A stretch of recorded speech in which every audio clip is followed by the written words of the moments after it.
Running towards goal is a great metaphor. But if you sprint without a map, you will just get tired and lost. आप सिर्फ थक जाओगे और आप वहाँ पहुँच जाओगे जहाँ आपको जाना ही नहीं था. The real good approach isn't about blind speed. It is about strategic momentum.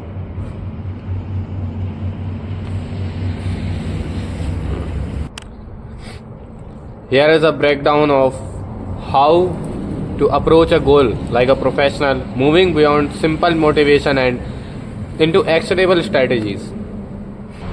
Number 1 is setup. Reverse engineering the path. ज़्यादातर लोग क्या करते हैं कि ऐसा सोचते हैं कि मुझे अब चालू करना है, लाइक मेरे को केक बनाना है, लाइक मेरे को कन्फ्यूज़न हुई कि मैं ये डालूं कि ये डालूं, या फिर पहले वो डालूं कि पहले ये डालना चाहिए, कौन सा फ्लेवर का केक रखना है, ये कुछ नहीं पता. बट अगर मेरे को एक केक मिला बना बनाया, जो कि मतलब बना बनाया है, तो मैं उसको देखूंगा, मैं सोचूंगा कि हाँ मेरे को ये सेम केक बनाना है, चाहे ये चॉकलेट का हो चाहे जो भी हो. तो चॉकलेट केक है, देन उसको मैं रिवर्स इंजीनियर करूंगा कि इसमें इसकी लास्ट स्टेप क्या थी, कि ऊपर से चॉकलेट थी, उसके अंदर क्या था, उसके पहले क्या था, उसके पहले क्या था. देन हम लेयर्स को हटाते जाएंगे और हमें क्लियरिटी, इसका सिर्फ यही मुद्दा है कि आपके दिमाग में क्लियरिटी भर जाए. समय के साथ आपकी क्लियरिटी बढ़नी चाहिए. तो अगर आप वो वाली अप्रोच करते हो कि हाँ अब मैं केक बनाना स्टार्ट करूँगा, अब मैं कोडिंग स्टार्ट करूँगा, तो उसमें आपको टाइम ज़्यादा कंज्यूम होगा, आपकी एनर्जी ज़्यादा कंज्यूम होगी, एनर्जी आपकी वेस्ट भी हो सकती है. तो ज़्यादा अच्छी अप्रोच यही रहेगी कि आप उसको रिवर्स इंजीनियर करो उस बात को. आप सबसे पहले उसकी डन स्टेज देखो कि आखिर मेरा करियर जो है, लाइक लोग करियर के लिए ही ज़्यादातर फोकस्ड होते हैं. तो आप देख लो, आप ये मत सोचो कि मेरे को कोई बड़ा आदमी बनना है, नहीं, that is not clarity, that is individually goal. Like सबको ही बड़ा आदमी बनना है, लेकिन आपको कैसा सोचना है कि मेरे को बड़ा कंटेंट क्रिएटर बनना है, मेरे को बिजनेस ओन करने हैं, एंड आने वाले 5 साल में मैं यहाँ से इतनी सैलरी मेरी हर मंथ की होनी चाहिए, और इस चीज़ को मैं टेक्निकल पाथ से करूँगा परस्यू, मैं अपनी सेल्फ डेवलपमेंट जर्नी करूँगा, एंड देन उस चीज़ का कंटेंट शेयर करूँगा. अगर आपको एक क्लियरिटी है, then you are good to go. और ज़्यादातर लोग की यही क्लियरिटी होती नहीं है. उनको लगता है कि हाँ मेरे को बस बड़ा आदमी बनना है, लेकिन उनको कुछ भी नहीं पता कि बड़ा आदमी क्या करता है, कैसे करता है, क्या होता है. तो सबसे पहले आपको डिफाइन करना है कि मेरे को चॉकलेट केक ही बनाना है, उसमें ये वाला फ्लेवर आना चाहिए, उसमें इतनी शुगर होनी चाहिए. देन उसको छोटे छोटे माइलस्टोन्स में आप डिवाइड करो. नाउ आता है हमारा लॉजिकल स्टेप. आपने अब उसको ब्रेक डाउन कर लिया है. अब आपको क्या करना है, आपको पहाड़ को भूल जाओ कि यार मेरे को तो इतने ऊपर जाना है. नहीं, आपको सिर्फ फोकस करना है थोड़े से स्टेप में कि अगले 30 कदम में मेरे को वहाँ पहुँचना है. बस आपको इतना फोकस करना है. आपको ये नहीं सोचना है कि हाँ मेरे को, उस चीज़ को दिमाग में रखो लेकिन उस चीज़ को टेंशन मत बनाओ. Now comes systems. Motivation is a feeling are unreliable. आपको ये चीज़ पता है. आप कभी को आपको खुश हुए थे तो आप हमेशा ही खुश नहीं हुए. आप तो थोड़ी देर बाद वो हैप्पीनेस चली जाती है. आप कभी भी गुस्सा होते हो, आप कभी भी रोते हो, तो हमेशा नहीं रोते हो, हमेशा नहीं गुस्सा रहते हो. कुछ टाइम बाद नॉर्मल हो जाता है सब कुछ. तो you might feel motivated on Monday but exhausted on Wednesday. ठीक है, तो ऐसा होता है. तो मोटिवेशन पे आपको टिके नहीं रहना है. हाँ, मोटिवेशन आपको एक बूस्ट देता है. आप एक बूस्ट की तरह उसको यूज़ कर सकते हो. जब आप एकदम लो जा रहे हो, आपको पता है and you are aware of that, तो आप एक मोटिवेशन सेशन लो एंड देन अपने काम को एनर्जी के साथ पूरा करो. जब आप लो एनर्जी रहते हो तब मोटिवेशन काम आता है. अगर आपको अपना गोल अचीव करना है तो आपको एक ऐसा सिस्टम बनाना पड़ेगा गोल के अराउंड कि जब आप थके हुए हो, जब आप एनर्जेटिक हो, वो हर जगह काम करे. And here comes our process goals. मेरे को एक बुक लिखनी है, ठीक है. तो ये हो गया आउटकम गोल. तो इसमें वो दम नहीं है. इसमें मैं डेली थोड़ा सा इग्नोर कर दूंगा. मैं सोचूंगा हाँ परसों लिख लूँगा, आप ठीक है. लेकिन अगर मैं ये प्रोसेस बनाता हूँ कि मेरे को डेली शाम 7 बजे बैठ करके, मेरे को कुछ भी हो जाए, मेरे को 2 पेज लिखने हैं तो लिखने हैं, बात ख़त्म. ये मेरी कमिटमेंट है.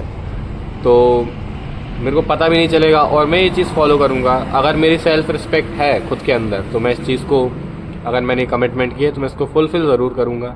एंड मेरे को पता भी नहीं चलेगा कि 200 दिनों में मेरी एक बुक लिख जाएगी 200 पेज की। That's how we do. इसको हम बाद में रिफाइन करेंगे, जो भी है सारी प्रोसेस, ठीक है। तो ऐसा हम आउटकम के भरोसे नहीं बैठ सकते, क्योंकि हमारा ह्यूमन माइंड बहुत लेज़ी होता है। हमें पता है कि इतना कौन करेगा, हमें मज़ा चाहिए ना तुरंत में। तो हम ऐसा एक गोल बना, और रियलिस्टिक गोल बनाना, स्टार्टिंग में कम कम का बनाना, तो थोड़ा बढ़ाते बढ़ाते बढ़ाते टाइम के साथ आप बढ़ाते जाना and you are good to go. And also आपको एक जीवन मिला है, आपका एक गोल है, आपको सब क्लियर है अपने माइंड में, तो आपको कभी उस चीज़ को छोड़ना ही नहीं चाहिए करना।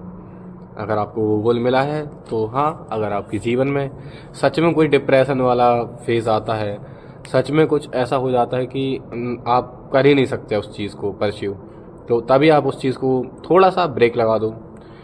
लेकिन आपको एक जीवन मिला है और एक ही गोल मिला है, तो कोई सेंस नहीं बनता इस चीज़ को छोड़ने का। तो जब दिमाग में हिट हुआ ये चीज़, तुरंत काम चालू कर दो। यू विल नेवर बी, आप कभी भी रिग्रेट नहीं करो, कभी भी जीवन में। मैं लिख के दे रहा हूँ, अगर आप काम आज से स्टार्ट करते हो तो एक तो आप अनबीटेबल बनोगे आने वाले टाइम पे, क्योंकि कुछ लोग होंगे जो बाद में चालू करेंगे, कुछ लोग हैं जो आपसे पहले चालू करते। तो लोगों से वैसा आपका कंपैरिजन नहीं है, लेकिन मैं बताना चाहता हूँ मार्केट के बारे में। आपका कंपटीशन लोगों से नहीं है, आपका कंपटीशन मार्केट से है। तो आप अपनी मार्केट समझो और जितना जल्दी हो सकता है उतना जल्दी अपने मूव्स बनाना चालू कर दो। And the most important tip, इसको ध्यान से सुनना। आपने अभी तक कितने सारे करियर देखे होंगे। आपने देखा होगा कि स्वामी विवेकानंद जी के बारे में पढ़ा होगा, आपने पढ़ा होगा इलॉन मस्क जी के बारे में, रतन टाटा जी के बारे में। एंड आपने एक चीज़ ज़रूर नोटिस की होगी कि हर एक बंदे की लाइफ में एक डिप आता है। लाइक उनने करियर स्टार्ट किया, देन तो आपको पता है आप कुछ ऐसा कर रहे हो जो आपके हिसाब से है, जो आपके मन के हिसाब से है, जिसको, जो आपको फुलफिलमेंट देता है। तो अगर वो चीज़ सच में आपको फुलफिलमेंट देती है तो आपके करियर में वो डिप आएगा। एंड सबसे ब्यूटीफुल चीज़, उस डिप को आप एक्सेप्ट करो एंड उस डिप को आप एक फ्यूल समझो। आप समझो कि yes, this is what I meant for, this is, इसके लिए ही मैंने इतनी मेहनत की है। एंड ये सब बड़े बड़े जो लोगों की लाइफ में वो डिप आता है, मेरी लाइफ में वो आ चुका है। The wait is over, now I have to overcome that. आपको उस डिप को ओवरकम करना है। उस डिप को ओवरकम मतलब वो बहुत ही डीप होगा और आपको सिर्फ उसको एक्सेप्ट करना है। अगर आपने कदम पीछे हटा लिए मेरे दोस्त, तो आपका खेल ख़त्म है वहीं पे। आपको उस चीज़ को एक्सेप्ट करके, that is the most beautiful thing. तो आप उस डिप के बारे में समझ चुके हो। अब आपको अपने कंधों का वजन कम करना है, आपको सब्ट्रैक्शन में आना है।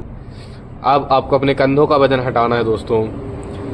आपको पता है कि क्या गड़बड़ है आपके लाइफस्टाइल में, आपके गोल के और आपके बीच में रेजोनेंस क्या है, क्या रिस्ट्रिक्शंस आ रही हैं। उन चीज़ों को आराम से लॉजिकली डिलीट करते जाओ। अपना पाथ आपने अपना पाथ बनाया है, आप उसको क्लियर करोगे। It is your responsibility. आपकी लाइफ है, आपका पाथ है, तो आपको कुछ नहीं करना है। आपने देखना है कि हाँ, ये चीज़ें फालतू हैं, मैं इन चीज़ों को कंधों में रख के चल रहा हूँ अभी तक, लेकिन इनकी कोई ज़रूरत नहीं है। तो आप उनको प्यार से हटा दो। आप उतनी ही तेज़ भाग पाओगे। अगर आपको अपने गोल के पास जाना है तो कंधों का भार हटाओगे, तभी आप जल्दी पहुँचोगे अपने गोल तक। तो ये मेरी ब्यूटीफुल सी एडवाइस थी आपके लिए। ठीक है, मिलते हैं अगले वीडियो में। Bye bye.